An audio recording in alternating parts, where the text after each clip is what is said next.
April is National Autism Awareness Month. It's an effort to promote awareness, talk about inclusion, and even services to help children on the autism spectrum, and also talk about and discuss the challenges and the new challenges of parents of children with the autism spectrum.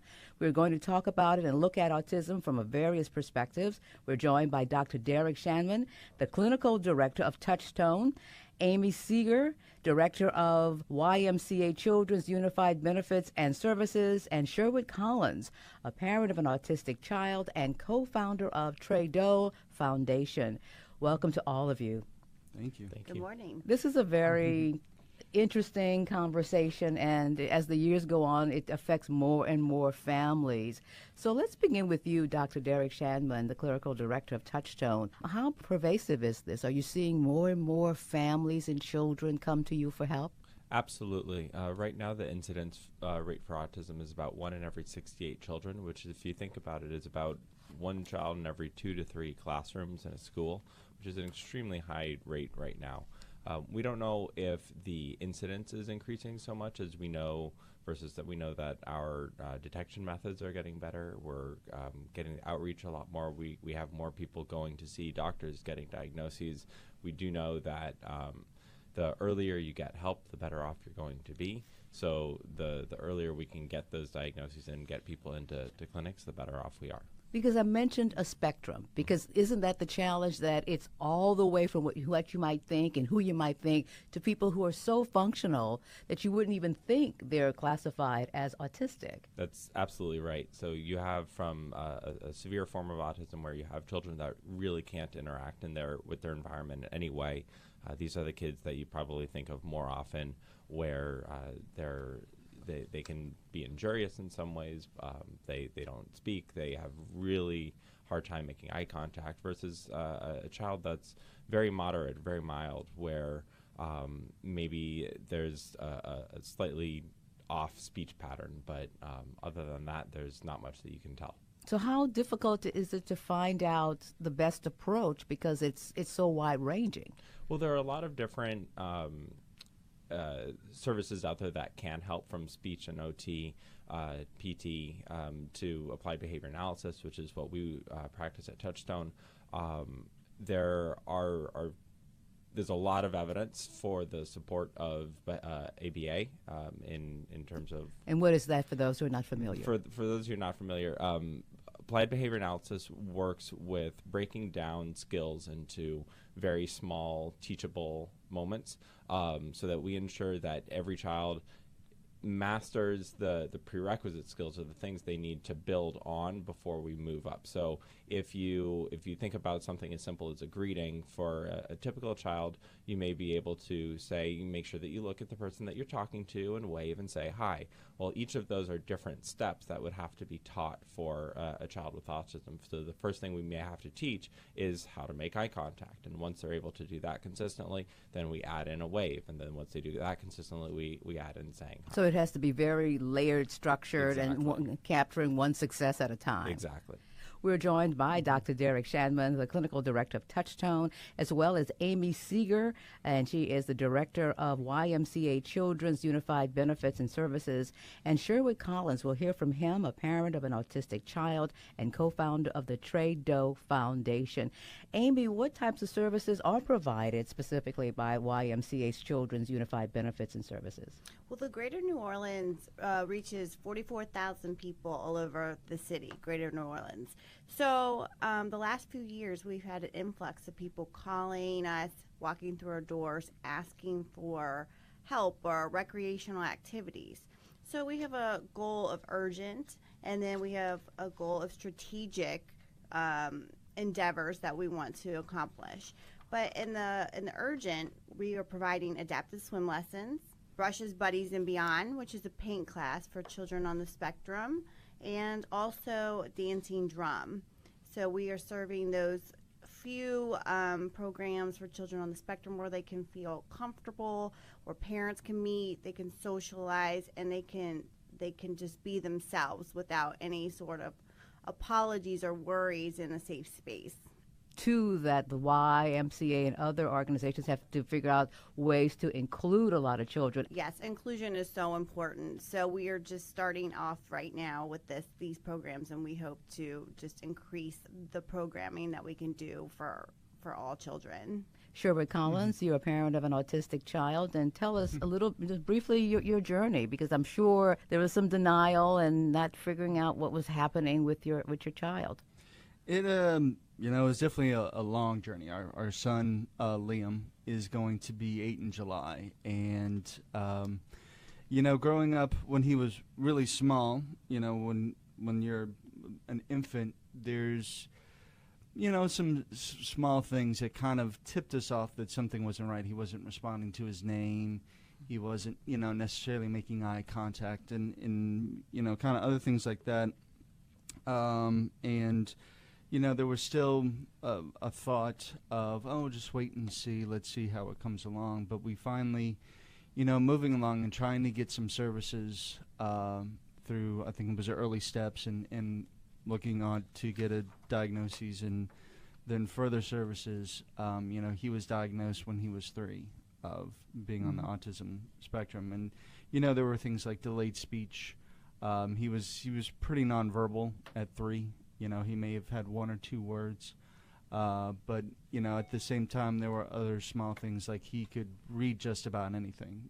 He'd be able to look at something, or repeat like a commercial, not necessarily what they said, but what he read on the screen. And so through that, in trying to find services and trying to find ways to adapt and bring him out and go through ABA training, we just realized that the struggle that goes through for many parents, and we wanted to try and lift up those who are offering programs and different services around town. So that's why we made the foundation, of course, the Trudeau Foundation, to help support nonprofits who have different programs and different activities for kids on the spectrum, like the YMCA of Greater New Orleans.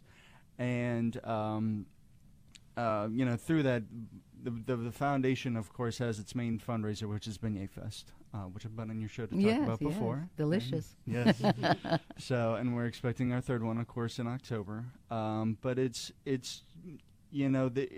they're small little steps here and there where you make progress and what you take in and see. And, there's definitely, just in talking with sort of my child's ABA therapist now, there are things like he's interacting with peers more often now, at 7.5.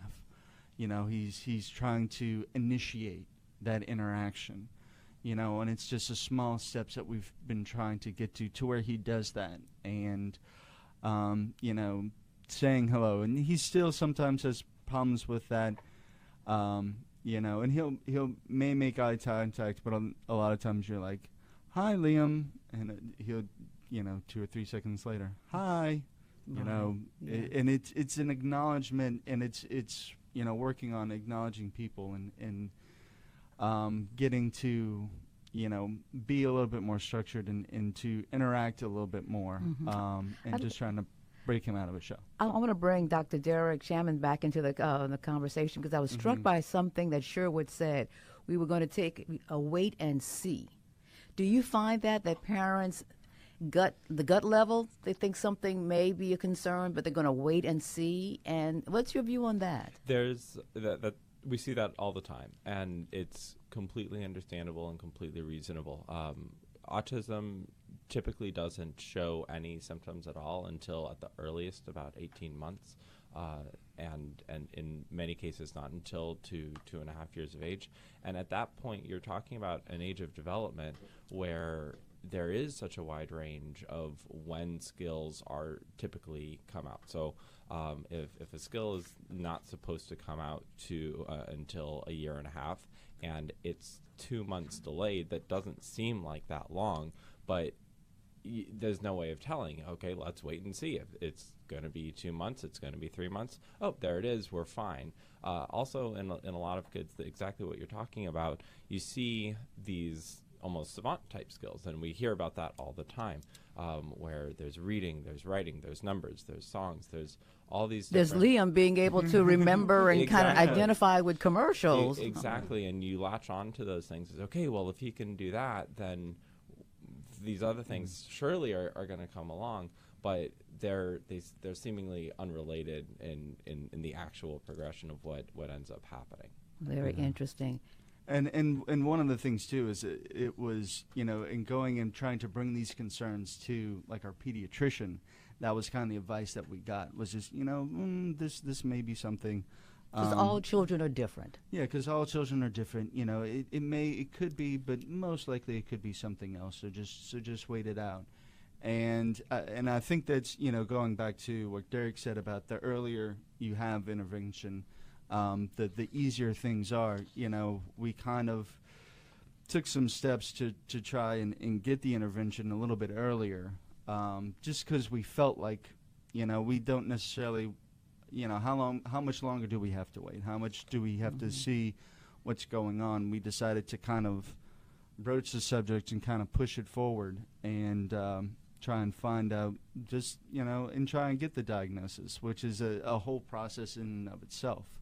I think right now that was one of the things is in looking at trying to get a diagnosis, there was like a 9-month wait.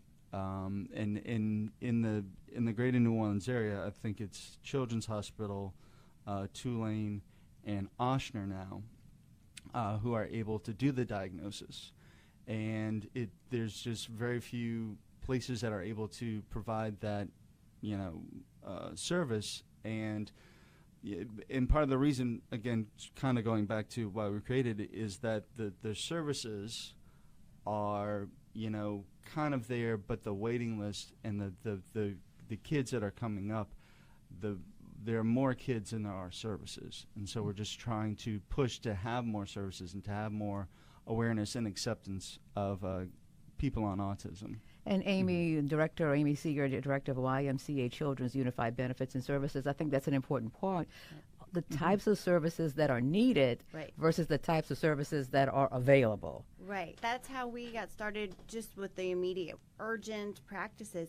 People were walking through saying, my child can't play soccer on a regular typical soccer team, or play baseball, or where do I go for social groups to meet other moms or dads that are going through what we're going through. So we took those steps and started a task force 3 years ago.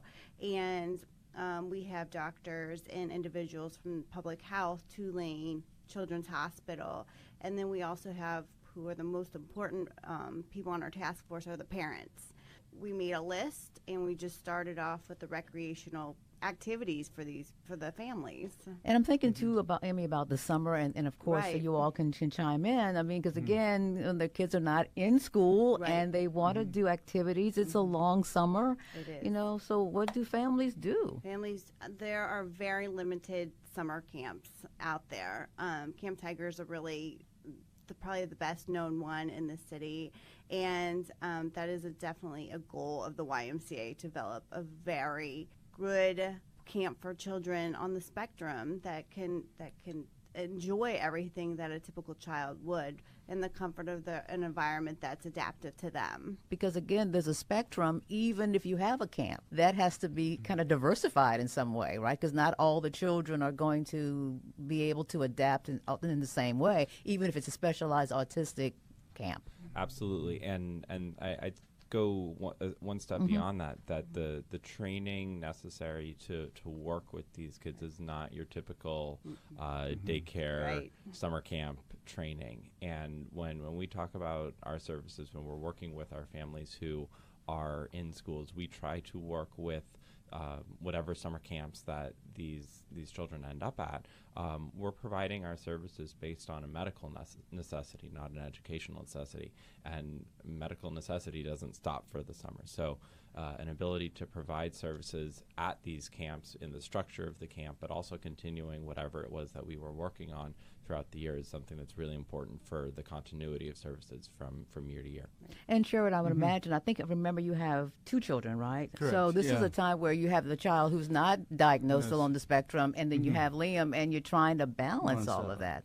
Correct. And that was, there have been times, where early on we'd have sort of somebody, an ABA therapist with Liam at camp, and it kind of worked out, and things were okay, but it wasn't necessarily ideal. And so we've kind of looked at, now we kind of split things up, and we kind of look at, what's available and where we can go and the different activities that Liam can have, and it's a lot.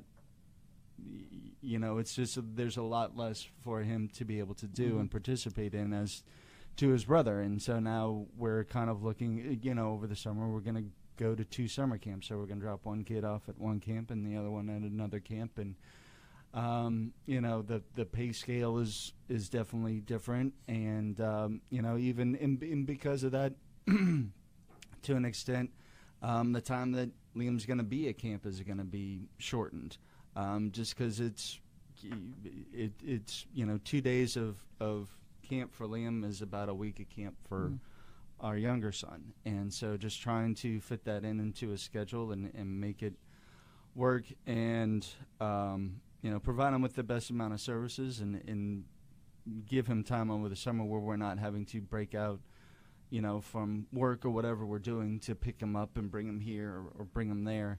It's a challenge, and it's a struggle, but we appreciate all the work that people like Derek and Amy do to kind of help parents, navigate all this. Sherwood Collins is the parent of Liam, an autistic child, and co-founder of Trado Foundation. We're also joined by Amy Seeger, director of YMCA Children's Unified Benefits and Services, and talking to Dr. Derek Shanman, the clinical director of Touchstone. And this month, April, is National Autism Awareness Month, and we're talking about it from various perspectives. And we're almost out of time, but I wanted to bring you back in, Dr. Shanman, to talk about when children get older, what happens when they're no longer, they're 18 and older, they're young adults, they maybe want to get married or have a partner. We never really talk about what happens. That's the million-dollar question right now. If there's one area where there's a complete lack of services, not just citywide, not just statewide, but countrywide, it's in those transitional services as children leave high school, especially those that are not necessarily going to move on to a post-secondary education. There are job training programs. There are ways to get vocational skills, and there are jobs that or groups that make partnership with various occupations in the area that employ many of these types of individuals, not just diagnosed with autism, but any sort of disability. But as a whole, that is an area where we are lacking. And do you think having a month like April to really talk about these various perspectives and challenges and services and what you all do at Touchstone is starting to help? Absolutely. And I think where it really helps is not necessarily on the family side, but just in terms of community awareness and getting people interested in working with these kids. When you talk about a lack of services and not having the services needed to provide for all the children, it's not just because of the number of children, it's because people don't know that there are careers out there in working with developmental disability or students with developmental disabilities. So that's where we need the manpower is finding people who are interested and have the patience. That's the word we always hear, but to work with children and families of any age. And of course, October, I'll have you back on before October to talk about Vignette Fest. And again, it's to raise money to help various services and providers like Amy. Well, it's been an interesting conversation. This is National Autism Awareness Month. We have been joined by Dr. Derek Shanman, the clinical director of Touchstone, Amy Seeger, director of YMCA Children's Unified Benefits and Services, and Sherwood Collins. He's been talking about the journey of Liam and his family, an autistic child, and he's also, along with Amy Collins, his wife, co-founder of Trado Foundation. Thank you all for being with us. Thank you, Monica. Appreciate it. That is our show for today. Thank you so much for joining us. Until next time, enjoy this Sunday and the rest of your week.